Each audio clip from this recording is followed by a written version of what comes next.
Tonight, we're following a controversial ruling from the Supreme Court. The nation's high court disagrees with President Obama's health care law concerning birth control.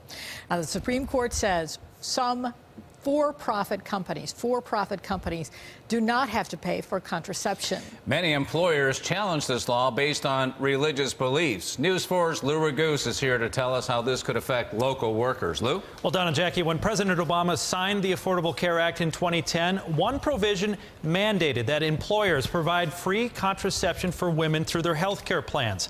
But this Supreme Court decision gives family-owned businesses the right to say no if it conflicts with their religious beliefs. The ruling was sure to be polarizing, and in a 5-4 decision splitting conservatives and liberals, the Supreme Court ruled some companies do not need to provide employees with free contraception if it conflicts with the owner's religious beliefs.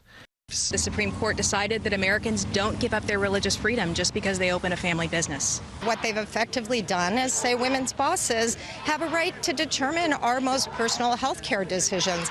The fight was brought all the way to the high court by the owners of the craft store Hobby Lobby, which has 4 locations in western New York. This blow to Obamacare is a victory for religious groups. Well, I'm relieved and I'm very, very encouraged. Buffalo Bishop Richard Malone says the Catholic Church and other religious groups have been very concerned in recent years by what they see as an erosion of religious liberty in our country.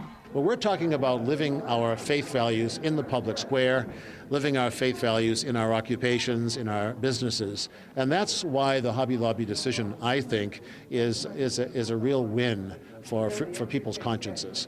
Everyone is still analyzing what kind of effect the decision will have, but here's what we know. The decision does not strike down the contraception mandate entirely, but it gives some businesses the right to disregard it. Not the nation's largest corporations or publicly traded companies, which are unlikely to inject religious beliefs into their benefit plans, but it affects family-owned businesses and closely held for-profit corporations like Hobby Lobby, who can now opt out of providing any coverage of birth control.